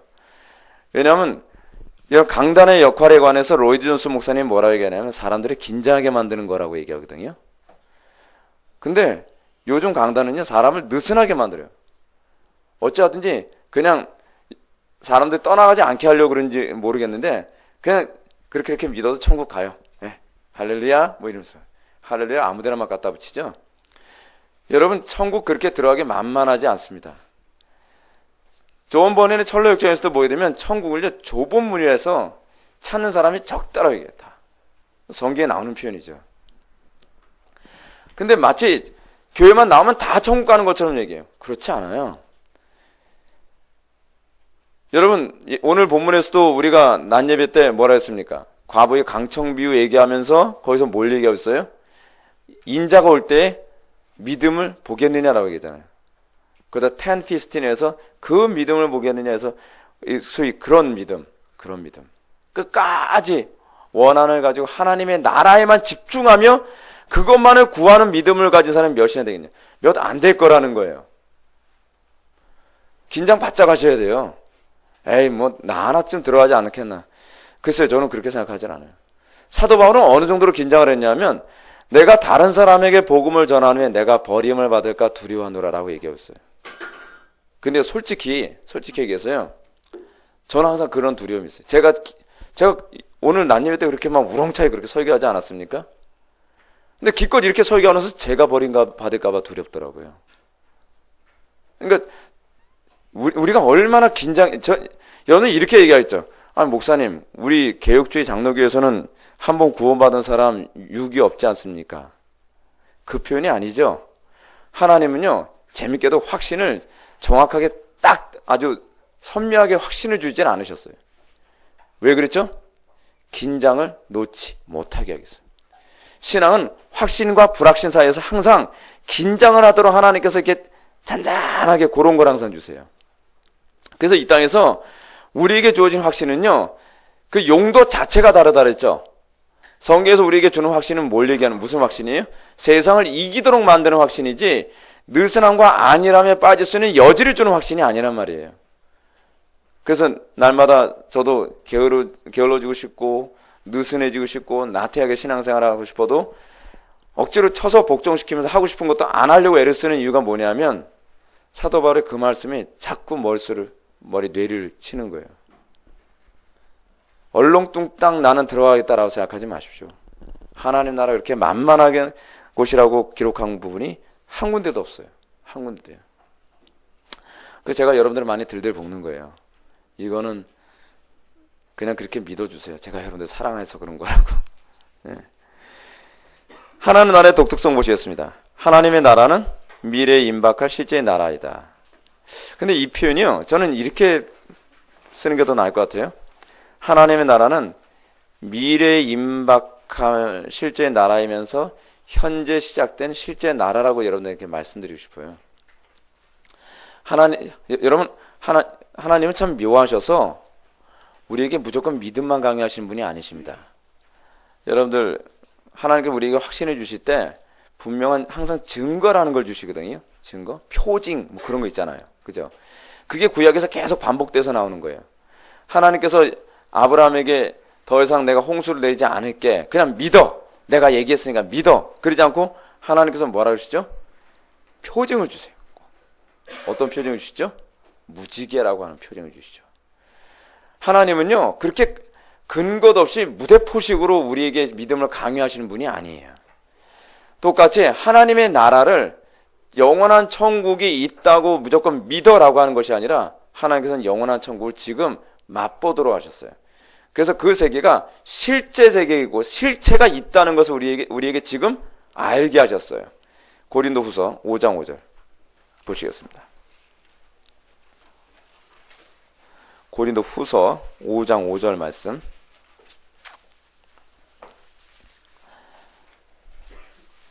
(4절부터) 보실까요? 참으로 이 장막에 있는 우리가 짐진 것 같이 탄식하는 것은 벗고자 함이 아니요 오히려 덧입고자 함이니 죽을 것이 생명에게 삼킨 바 되게 하려 함이라. 곧이라고 하는 말은 앞에 있는 것을 부가해서 설명해 주고 있는 거죠.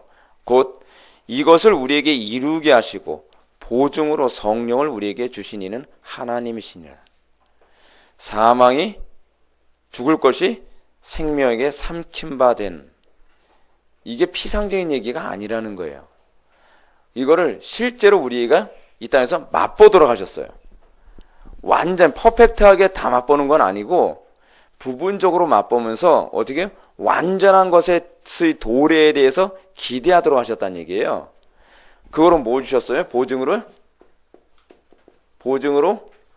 성령을 주셨어요. 보증이 뭐 하는 건지 여러분 아시죠? 보증이요. 그러니까 예를 들어서 제가 어떤 사람한테 50억을 제가 빌렸어요. 50억 빌면서 나중에 갚을게, 이런 식의 표현이 정확한지 모르겠는데, 그래서 그 보증으로 이제 보증금을 주잖아요. 근데 이 보증금은 나머지 액수를 다 완전히 주겠다는 것에 대한 시작이거든요. 그래서 그걸 가지고 신뢰하는 거예요. 그거 가지고 하나님께서 우리에게 천국이라고 하는 완성품을 주시기 위해서 이 땅에서 실제로 그 완성품이 있는지 없는지 여러분 어떻게 알겠어요? 무조건 믿으면요? 그러면서 사기를 당하는 거예요. 하나님은 종교상의 사기 당하지 않도록 하기 위해서 항상 보증이라는 개념을 주셨어요. 전 많은 사람들이 삶은 개떡같이 살면서 전 구원의 확신이 있어요. 천국같이 믿습니다 그래요. 그런 사람들 제가 보면 제가 이렇게 얘기해요. 뭘로 확신하는데? 성경에 얘기했잖아요. 성경에 얘기하는 건 얘기하는 건데 이게 너하고 관련 있는 구절이라고 어떻게 확신해? 믿는데요. 믿는 걸 그게 진짜 믿음인지 가짜 믿음인지 어떻게 증명하는 얘기야, 내 얘기는. 그러면은, 그건 하나님만 아시죠? 이렇게 빠져나가려고 그래요. 그거 아니거든요. 우리가 하나님 나라에 들어갔다는 것은 이미 들어감으로 알아요. 하나님의 나라가 피상적이지 않아요. 성경에 나오는 가르침은 피상적이지 않아요. 하나님께서 이미 보증으로 성령을 주셨어요. 성령을 주신 목적이 뭐냐면, 여러분 로마서 14장에서 나오는 것처럼 하나님의 나라는 성령 안에서 의와 평강과 희락이라고 얘기하거든요. 성령 안에서 하나님의 나라를 이미 맛본 거예요. 우리가. 하나님의 나라 맛보셨습니까? 맛봤겠지 하지 마시고, 내가 정말 하나님의 나라를 실제로 맛봤느냐고 하는 부분에서 여러분 생각해 보라니까요. 성령 안에서 예수 그리스도의 의가 여러분한테 들어온 그 보증이 있으니까 부분적으로 들어온 증거가 있어요. 굳은 마음이 재어주고, 원래 히브리의 원 의미는 돌 같은 마음이거든요. 돌 같은 마음이 재어주고 부드러운 마음, 히브리 원문은 살 같은 마음이에요. 살 같은 마음이 심겨진 증거가 있냔 말이에요. 이식. 나에게는 없는 성품인데 예수 그리스도의 성품이 이식되어진 증거가 있냔 말이에요. 하늘의 평강을 여러분들 맛본 적 있습니까? 하나님의 말씀은 나의 정과 이고 십자가 못 박았더니, 하나님의 말씀은 내가 복종했더니 하늘의 평강이 나한테 와요. 하늘의 기쁨, 희락이 나한테 임한 것을 여러분들 경험해 봤냔 말이에요. 그걸 단회적으로 말고 지속적으로요. 단회적으로 맛보는 사람들은요, 확신이 약화되게 돼 있어요. 우리의 확신은 루이스 볼코프가 얘기한 것처럼 우리에게 있어서의 구원의 확신과 우리에게 있어서의 그 성령께서 주시는 확신의 개념은 무엇으로 나타난다고 얘기하냐면, 볼코프가 첫 번째로는 기도라고 얘기해요. 볼코프도 가장 첫 번째로 언급하는 건 기도로 언급해요. 기도. 이게 우리가 확신을 이 땅의 지상에서 계속 누리게 만드는 중요한 요소 중에 하나라고 봐요. 두 번째 뭐냐면 성화예요. 이 성화를 볼코프는 뭐라고 얘기하냐면, 하나님의 말씀대로 복종하며 그 말씀에 의해서 우리가 양육됨이라고 얘기하고 있어요. 양육됨. 너무나 적절하죠. 정말 적절한 표현이에요. 이걸 여러분은 날마다 경험하고 있습니까? 아무리 여러분들이 중생했다 그래도 이 부분이 지속되지 않으면 확신은 자동적으로 없어져요. 제가 여러분한테 말씀드렸죠. 확신은 내가 하는 게 아니라고요. 확신이 일종의 조명과 같은 거예요. 확신은요. 성령께서 내가 하나님의 자녀다 라고 로마서 8장에 보면 양자의 영을 하나님께 주셨다고 하잖아요.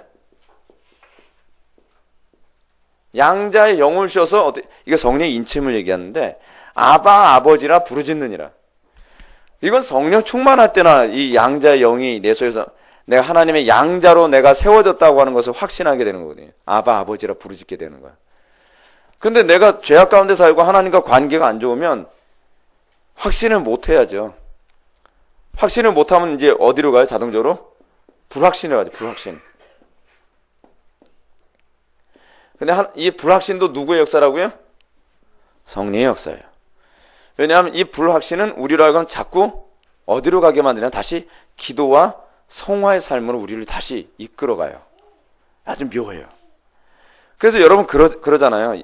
거듭난 사람들 같은 경우는 항상 나타내는 사람이 뭐냐면, 불경건에 빠져서 자기가 죄악 가운데 살게 되면 기도 생활 다시 회복해야 되는데, 다시 경건 생활 다시 회복해야 되는데, 하나님과 관계를 다시 회복해야 되는데, 이 얘기가 자꾸 나와요. 이 얘기가. 왜냐하면 마음속에 확신이 사라지니까 세상을 향해서도 무기력해지고 막 사신하면 떨리도 막 떨리는 거지, 자기 신앙이.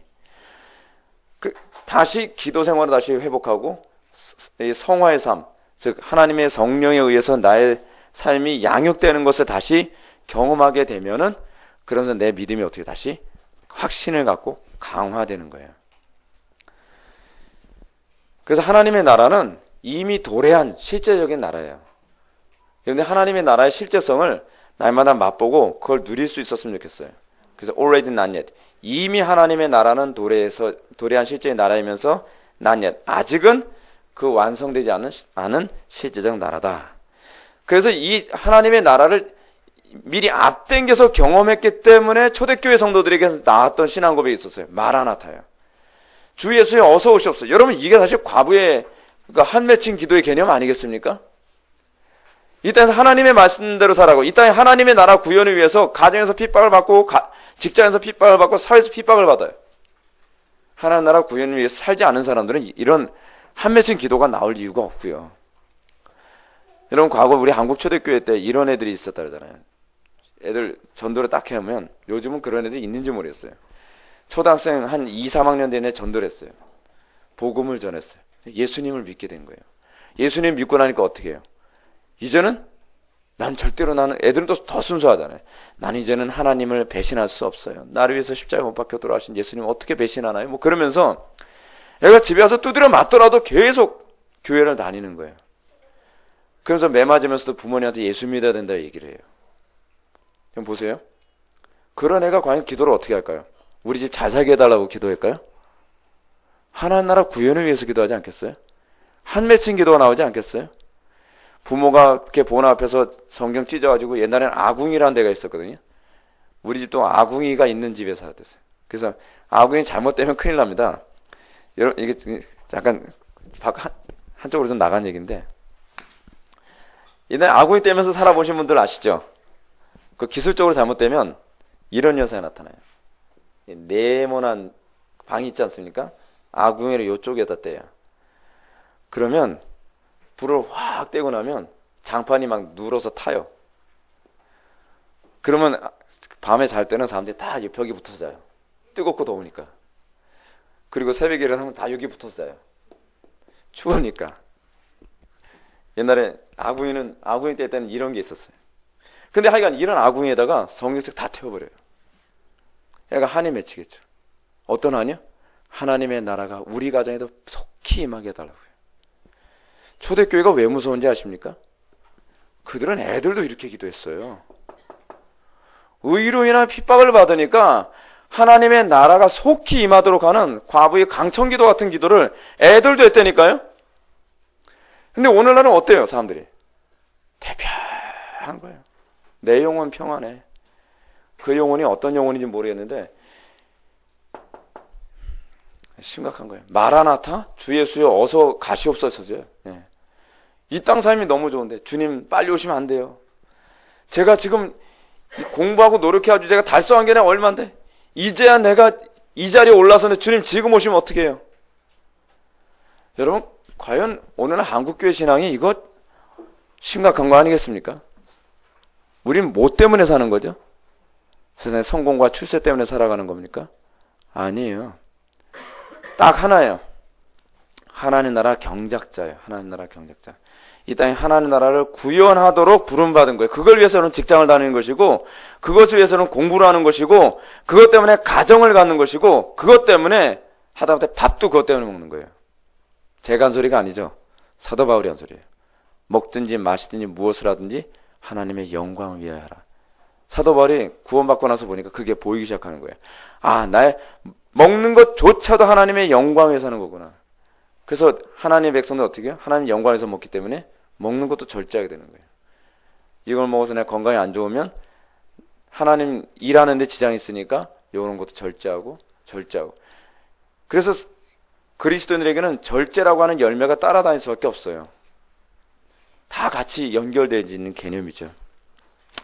하나님의 나라는 완전히 도래하진 않았지만 이미 예수님 자신을 통해 실현되고 있어요. 자, 이 개념을 좀 잠깐 얘기할게요. 하나님의 나라가 이 땅에 실현하고 하나님의 나라가 이 땅에 도래하는 방식을 좀 말씀드릴게요. 하나님의 나라의 도래 방식은요, 삼위일체적이에요. 성부께서 작정하셔요. 하나님의 나라 도래를. 그렇죠? 근데 성부께서 하나님의 나라의 도래를 작정하시는데 그 작정이 성취되도록 하기 위해서 예수님이 오셨어요. 예수 그리스도의 십자가 사건은 하나님 나라의 성취의 시작이에요. 마귀는 이겼다고 생각했죠. 야, 하나님의 아들을 못 박아 죽였으니 이제는 우리가 승리했다. 근데 예수님은 뭐래요? 예수님은 하나님의 나라가 이거로 성취된 거예요. 다 이뤘도다. 그리고 나서 성령님은 어떻게 놀라운 방식으로 역사하시냐면 예수님이 완전히 우린 영화로 이걸 표현한다는 얘기죠. 예수님이 십자가에 딱 못 박혀 돌아가셨을 때, 예수님이 딱 돌아가시니까 사탄이 막 박수 치면서 너무 좋아하는 거예요, 막. 근데 예수님이 부활을 딱 해서, 부활처럼 딱 승하면서, 항상 막 이러겠죠. 내가 실패했다. 예. 근데 문제는 그거로 끝나는 게 아니라는 거예요. 예수님의 이 승리가 누구를 통해서 이제는 온 땅에 다 확산되어져요? 성령님을 통해서 적용케 하시는, 경륜적 삼위일체라고 그러잖아요. 경륜적 삼위일체로는요, 다양하게 적용되어져요, 이게요. 그래서 우리가 예수 그리스도와 연합하여 그의 백성들이 성령 안에서 살아가게 되면 사단이 이런 게 이제 집집마다 이게 생기는 거예요. 옛날에 예수님 한 분이 가는 곳에만 생겼는데 이제는 그의 백성들이 다 그리스도와 연합하여 그의 백성들이 가정에서 하나님의 말씀대로 어떻게 살아가요? 십자가를 지고 자기를 부인하고 하나님의 말씀대로 복종하며 사는 가운데 가정 안에서 이 사건이 또 계속 반복되는 거예요. 우리가 예수님처럼 어떻게 해요? 가정에서 핍박받으면서 십자가를 져요. 고난의 극치인 상황에서도 끊임없이 하나님 말씀에 복종하는 가운데 옛적 삶은 죽고 새 사람이 다시 살아나면서 승리를 선포해요. 그래서 가정이 죽음과 부활의 반복을 통해서 가정에 하나님의 통치가 임해요. 하나님의 통치가 그냥 임하는 거 아닙니다. 하나님의 통치가 임하기 위해서 반드시 십자가라는 과정을 거쳐요. 우린 자꾸 오순절에 너무 익숙해져가지고, 자, 다 오라 그래. 내가 기도할게. 그러면 거기 뭐 하나님 나라 그런 식으로 임하는 거라고 생각하는 거예요. 하나님 나라가 그렇게 임하는 게 아니에요. 하나님 나라 임하는 방식은 예수 그리스도를 통해서 이미 성취해 놓으신 그 방식이 이제는 온 땅에서 그의 백성들 통해서 계속 일어나는 거예요. 여러분, 우리가 생각했을 때 신학자들은 이렇게 얘기하거든요. 사도 바울의 구원 사건은 스데반의 죽음의 결과라고 봐요. 그러니까 스데반이 죽으면서 저들의 죄를 저에게 돌리지 마십시오. 뭐 그러면서 그 유언처럼 기도하고 세상 떠나지 않습니까? 하나님께서 그의 기도를 들으시고 소위 사도 바울을 구원하시다라고 하는 그런 개념으로 얘기하는 논문들이 많이 있거든요. 여러분 생각해 보세요. 안 죽으면 안 되나요? 스데반이? 하나님 안 죽이기 위해서도 사도 바울 구할 수 없었을까요? 근데 이게 십자가의 능력이라니까요. 하나님께서는 하나님의 통치를 구현하기 위해서 예수님께서 공생의 기간 동안 이 십자가 사건에서 죽으심과 부활이라는 이 과정을 통해서 하나님의 나라를 계속 구현해 나갔어요. 우리의 삶이라고 하는 것은 제가 이제 생각해보면 그래요. 제가 부교육자 생활하면서 고생 직사들어 했거든요. 아니 그냥 가서 그냥 조금 기도하면 그냥 부흥이 일어나면 좋잖아요. 제가 설교 잘하니까 설교만 잘하면 그냥 부흥이 일어나면 돼. 그렇게 일어나질 않아요. 어느 부서를 가든지 제가 한번 딱 맡으면 그 다음서부터는 뼈골 빠지게 기도가 시작되고, 기도라면 그 기도가 나를 항상 어디로 이끌어간다는 걸 느끼냐면요, 핍박받는 쪽으로 이끌어가요. 고난당하는 쪽으로. 그리고 그거를 믿음으로 하나님 이거 계속 해야 됩니까 말아야 됩니까 갈등 계속 하다가, 그래서 하나님께 기도하면서 핍박받아가면서 그 끝까지 인내하는 가운데 갑자기 부흥이 일어나서 중고등부가 막 새롭게 되어지고 막 그래요. 기도만 많이 한다고 어느 날 갑자기 되는 게 아니에요. 기도가 하는 일은 뭘 하냐 하면요, 우리를 예수 그리스도의 십자가의 사건을 우리 자꾸 이끌어가요. 그래서 우리를 그리스도의 삶에 오버랩 시켜요. 그게 성령의 인도를 받는다는 거예요. 옛날에 이거 실명 거론하면 이것도 문제가 되려나? 그 RA 토레이 목사님이라고 했었어요. 그 태백산 그쪽에 그 기도원에서 토레이 목사님이 아침에 딱 일어나면 성령 인도를 받는 분이에요. 주여, 세수부터 할까요? 밥부터 먹을까요? 그래서 성령께서 밥부터 먹어라. 그럼 이제 밥부터 먹고, 그럼 세수할까요? 아니, 딴 거예요. 그럼 딴 거예요. 실제로 그랬다는 거예요. 성령 인도는 그렇게 받는 게 아니에요. 성령께서 우리를 그런 식으로 인도하는 게 아니란 말이에요. 성령께서 우리를 인도하시는 건 어디로 인도해요? 십자가로 인도하는 거예요. 십자가로 우리를 인도하시고 우리를 그의 거룩함에 참여하게 만들며, 그래서 우리로 하여금 예수 그리스도의 승리에 참여하게 하는 거예요. 예수님 뭐라 하셨죠? 세상 떠나시기 전에 세상 두려워하지 말라 그러죠. 왜요? 내가 세상을 이겼노라. 어떻게 이기죠? 십자가를 짐으로. 그래서 사도 바울이 뭐라 그래요? 십자가가 우리의 영광이라는 거예요. 십자가가 영광이라는 개념은 승리의 깃발이라는 개념이에요. 십자가로 인도받지 않고서는 세상을 이길 힘이 없어요. 오늘날 기독교가 약한 이유가 뭐냐면 십자가의 원수로 살고 있기 때문이라고 사도 바울이 얘기했지 않습니까? 그러니까 십자가의 비밀이 많이 가려졌어요. 십자가는요, 단순히 고난을 의미하는 게 아니에요. 그리스도와 한 몸됨을 얘기해요. 그래서 사도 바울이 그 에베소서인가 거기서 그렇게 얘기하죠. 예수 그리스도의 남은 바 고난을 그의 육체에 채우느라. 그의 육체가 뭐죠? 교회에 채우는 거예요.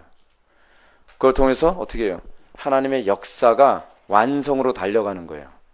하나님의 역사가 그의 교회를 통해서 완성으로 달려가는 방식은 교회가 예수 그리스도의 십자가에 참여함을 통해서 그의 역사의 완성을 향해 달려가는 것이죠. 사실 솔직히 얘기해서 전 십자가 얘기하는 것 저도 달갑진 않아요. 고난 안 받고 승리하면 얼마나 멋있습니까? 제가 무술 영화를 좋아하는 이유가 하나 있어요. 주인공들이 한 대도 안 맞아요. 그렇잖아요? 한 대도 안 맞고 다 피해가면서 다 때려 눕혀요. 얼마나 멋있습니까? 옛날에 그 어떤 영화죠?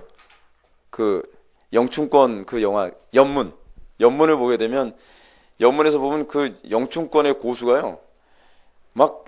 뭐예요? 그 생선 자르는 도끼 그 칼 있잖아요. 막 그거 들고 오는 사람들은 뭐 중국 사람들 살벌하지 않습니까? 막 몰려오는데 혼자서 탁탁탁 뭐 자세 하나 틀지 않고 탁탁탁 다 막으면서 다 하는. 한 대도 안 맞고요. 십자가는 그게 아니에요. 십자가는요. 우리는 십자가가 마치 그런 거라고 생각하죠. 고수가 돼가지고 적들이 오면 탁탁탁탁 다 처리하네. 그게 십자가면 얼마나 좋겠습니까? 그럼 저도 목회하는데 되게 재밌을 거예요. 우리에게만 와봐 한 대도 안 맞아. 그런 사람 줄을 서겠죠. 근데 왜 십자가는 그렇게 했을까요? 그 이유가 있어요. 왜 하나님께서 십자가라는 방법을 사용했냐면요. 믿음이 없으면 그 길을 못 걷게 하신 거예요. 믿음이 없는 한, 하나님을 향한 믿음이 없는 한 아무도 십자가를 안 져요. 그래서 십자가야말로 그가 믿음이 있는 사람이냐 없는 사람이냐를 구분하는 가장 중요한 시금석인 거예요. 여러분 생각해 보세요. 사도들이 십자가 못 박혀 막 베드로는 뭐 거꾸로 못 박혀 죽었다 그러지 않습니까? 예수를 믿었더니 저 사람 성공했고 예수를 믿었더니 오늘날 그 소위 기독교 안에서 있는 신드롬이 다 그거거든요. 그 뭐 긍정의 힘 뭐 그거 외치는 사람 있잖아요. 로버트 슐러 같은 사람 뭐 수정교회 같은 거잖아요. 그 사람들 뭐라 하냐면 여러분 예수 믿으면 성공하고 고생 안 하고 축복받고 에브리바디 오케이? 그러니까 막 난리가 났잖아요. 막 십자가 없는 복음 얼마나 좋습니까? 한 대도 안 맞으면서 저걸 다 때려 눕힐 수 있다는 복음이거든요. 근데 십자가 복음은 뭐죠? 죽도록 맞고 때가 되면 하나님께서 저 사람은 변화시킬 것이다. 여러분 과연 이게 얼마나 인기가 없겠어요? 여러분 한국 초대교회가 어땠습니까? 가정이 복음화되기 위해서 시어머니한테 계속 쥐어뜯기고 매맞으면서 저항 하나 안 하고 그러면서 하나님 아시죠? 과부의 강청기도처럼요. 그래도 저 영혼 불쌍히 여기세요. 그러면 시어머니가 뭐래요? 인연이 미쳤구나. 그 기본 레파토리 대사 아닙니까? 그러면서 어느 날 하나님이 주권적으로 가정을 다 변화시키는 거예요. 그걸 사도 바울이 뭐라 그래요? 그게 십자가의 능력이라는 거예요. 사람의 능력이 아니라 자기 부인의 능력이고 하나님의 영광이라는 거예요. 그게요. 별로 재미없죠. 그쵸? 신앙생활을 왜 이렇게 해야 돼요? 근데 그게 신비예요. 신비. 또 그런 거 듣겠다고 앉아있는 여러분들도 신비로운 존재예요. 안식일과 하나님의 나라 이해해 보겠습니다. 십자가의 고난만 보게 되면은 사실은요, 그건 복음이 아닙니다. 우리가 왜 복음이 복음이라고 얘기하냐면 고난 때문에 복음이 아니라 소망 때문에 복음이에요. 그래서 사도 바울이 뭐라 그러죠? 너희가 뭐로 구원을 받았다? 소망으로 구원을 얻었다고 하는 거예요. 그래서 여러분 어떤 분은요, 설교를 하면서 맨날 고난만 얘기하는 분이 많이 있어요. 근데 그건요, 복음이 아닙니다. 십자가에 죽음만 계속 얘기하면 사람이 막 미칠 것 같은 거예요, 그냥. 근데 그래서 항상 복음은 끝에 항상 뭐로 끝나냐면 부활로 끝나요. 소망으로 끝나요. 그래서 복음이 된다는 거예요. 여러분, 십자가 고난 있지 않습니까? 그러나 그 결과는 승리입니다라고 하는 거예요. 그게 청교도들의 설교예요. 저도 그래서 십자가를 사랑할 수 있게 돼가는 것 같아요. 소망이 있거든요. 여러분, 제가 이렇게 목회해서 안 될 거라고 생각하면 제가 목회하겠습니까? 이렇게 목회를 했을 때 하나님께서 뭔가 당신의 영광을 나타내실 거라고 하는 소망이 있으니까, 그래서 제가 여러분한테 그런 말씀 드렸죠. 예정론은 뭐라고요? 운명론하고 다른 이유가 여기 있죠. 우리는 이 땅에서 하나님의 법대로 최선을 다해서 살아가요. 근데 하나님은 최악의 결과를 주세요? 우리가 뭘 믿는 거죠? 예정은요? 하나님은 최선의 결과를 주신다고 믿기 때문에 우리는 최선을 다해서 힘쓰는 거예요. 그게 예정론이에요. 그게 예정론. 하나님께서 우리에게 가장 선을 주시는, 그래서 그 위로와 그 소망 때문에 이 땅에서 아유, 내가 이 사람 복음 전해서 예수를 믿긴 하겠나 하지만 하나님께서 가장 좋은 곳으로 결과를 주실 거라 믿는 거예요. 제가 옛날에 전사 시절 때 제일 큰 딜레마가 뭔지 아십니까? 예정론을 잘못 이해했을 때 아무리 설교해도 사람들이 회심을 안 하니까요. 여러분 아세요? 지금은 여러 모여 있으니까 설교할 만한데요. 그 당시에는 개척 초반기에 몇 명 안 되는데 한 3명 앉아 있는데 제가 막 회개를 외치면서 설교를 딱 하면 표정이 다 완전히 죽사발 같은 표정이에요. 한 사람 허리 아파가지고 이렇게 벽 기대고 있고, 한쪽엔 들어 누워 있고, 한쪽에는 울상으로 앉아 있고. 여러분 그거 한 6개월 하면요 목회 때려치고 싶어요. 그냥 맨날 그 모습 보면서요. 근데 그렇게 설교하면서도 이제 계속 소망을 있는 거죠. 언젠간 변화되고 언젠간 부흥이 올 것이다. 언젠간. 근데 1년을 해도 계속 그 자세예요. 예배 끝나고 여러분 1년을 그랬더니요 정말 미치겠더라고요. 그래서 제가 이런 생각했어요. 어차피 구원받을 사람 구원받고 구원받지 못할 사람 설교 잘한다 해서 구원 못 받는 건데 예정론은 운명론적으로 생각을 하니까요 최선을 다할 의욕이 없어지더라고요. 자꾸 어느 쪽으로 생각하면 안 좋은 결과 주실 것 같아요. 굉장히 불안해요. 회중들의 표정을 보면 안 변할 것 같아요. 근데 예정론을 제가 깨달은 게 뭐냐면 난 최선을 다했고 하나님은 최고의 결과를 주신다는 걸 알고 나니까요 예정론을 알수록 최선을 다하게 되더라고요. 이 사람이 지금 변화되냐 변화되지 않느냐보다 더 좋은 무엇인가 있을 수도 있다는 걸 생각해야 되고, 그게 예정이에요.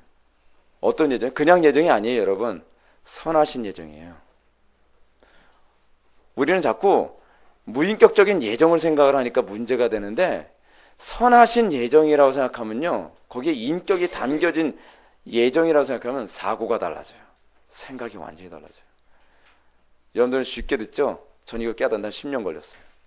미치는 줄 알았어요. 진짜요. 정말 뭐 하나를 깨닫는 게 왜 이렇게 어려운지 몰라요. 하여간 그럼 우리 안식일과 하나님 나라에 관한 이해만 살펴보고 마치도록 하겠습니다. 안식일과 하나님의 나라. 여러분 안식일이라고 하는 것은 결국 샬롬이 현실합니다. 하나님의 나라가 현실화되었을 때 나타나는 것이 뭐냐면 안식, 사바트거든요. 근데 여러분 안식이라고 하는 개념은 어떤 개념을 이해되어져야 되냐면 하나님과 올바른 관계 상태가 안식이거든요. 그러니까 여러분 하나님께서 천지를 창조하시고 나서 심히 좋았더라 그러면서 제7째 날에 안식하셨죠. 근데 7째 날에 안식함에 관한 문제에 관해서 예수님이 뭐라 하냐면 예수님이 안식일날 노동을 하시니까, 그러니까 병을 고쳤죠. 예수님 안식일날 병을 고치니까 예수님한테 그 종교 지도자들이 당신 안식일날 왜 병을 고치고 노동을 하냐? 그랬더니 예수님이 이렇게 말씀하세요. 일이 아직 남아있기 때문에 내가 일을 한다는 거예요. 아버지께서 일을 하시니 나도 일하느니라. 하나님께서 지금 뭐 한다는 거예요? 쉼이 아직 끝나지 않았다는 거예요. 왜 하나님은 쉼이 끝나지 않았죠? 피조물들이 아직 하나님과 관계가 하나님께 보시기에 좋은 상태가 되지 않았기 때문에 그래요.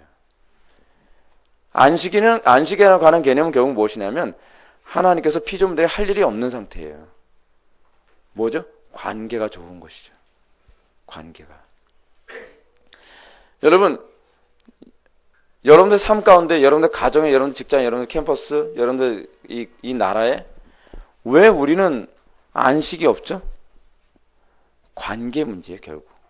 여러분, 결국 구약에 나오는 모든 개념은 하나로 이렇게 크게 이렇게 일맥상통하는 하나의 큰 대주류가 하나 있는데, 그게 뭐냐면 관계의 개념이거든요. 언약이라는 개념 자체가 관계의 개념이에요. 하나님과 우리와 언약을 맺었다는 것은 두 인격 간의 관계를 설정하는 거거든요. 똑같이 우리가 그의 안식 가운데 들어가지 않는 이유가 뭐냐면, 여러분 항상 이 부분은 점검하시면 돼요. 왜 나는 요즘에 안식이 없지? 그럼 하나님과 내가 뭔가 관계가 안 좋은 게 아닌가? 이거는 환경의 문제가 아니에요. 저 사람 때문이야. 그 문제가 아니에요. 여러분 성경을 보게 되면 특히 신약에서 그 얘기가 많이 나오는데, 내가 환난 중에도 기뻐하노니 라는 얘기예요. 환난 중에 어떻게 기뻐하죠? 우리는 항상 그 안식이 환경과 관련됐다고 생각을 하잖아요. 근데 사도 바울은 환난 중에도 기뻐했다고 얘기해요. 그 기쁨의 이유가 뭐냐면 하나님과 관계 개념이기 때문에 그래요. 특히 골로새서인가요? 거기서 보게 되면 환경을 뛰어넘는 기쁨에 관해서 언급하면서 그런 얘기가 나오거든요. 우리는 소위 우리가 하나님과 관계가 틀어진 이후에 타락한 인간은 항상 나의 모든 행복의 문제는 외부와 관련이 있다고 생각을 해요.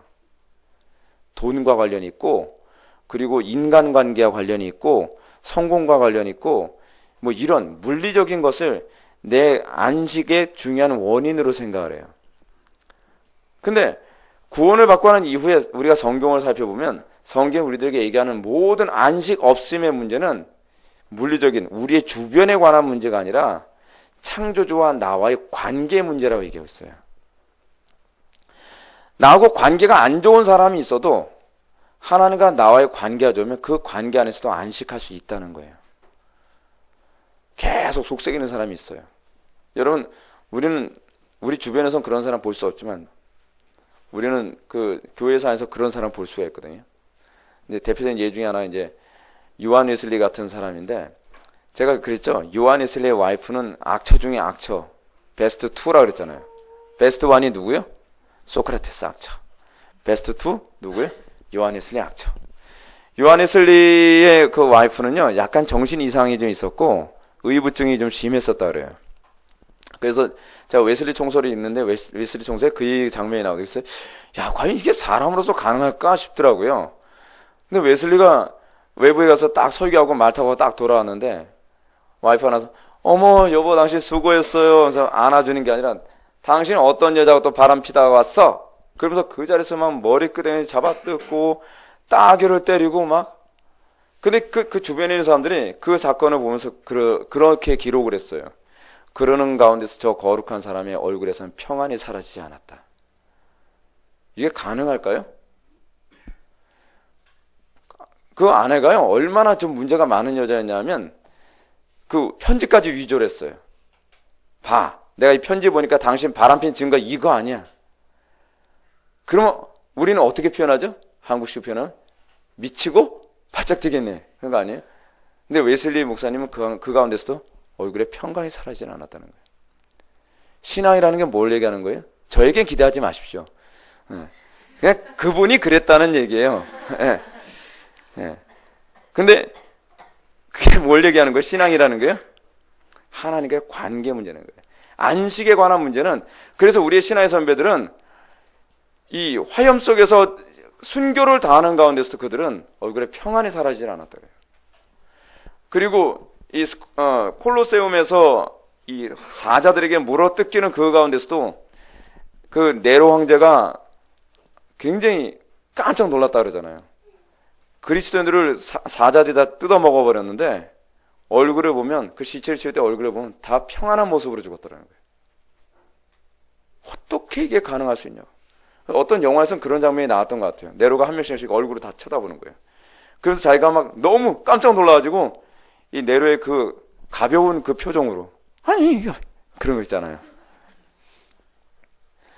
여러분, 근데 그게 복음의 신비입니다. 그 십자가의 신비예요. 저는 여러분들이 이 하나님의 나라와 관련해서 여러분들 삶 속에 하나님께 주시는 그 관계 안에서의 평안을 더 많이 만끽하고 누리는 분들이 되길 바랍니다.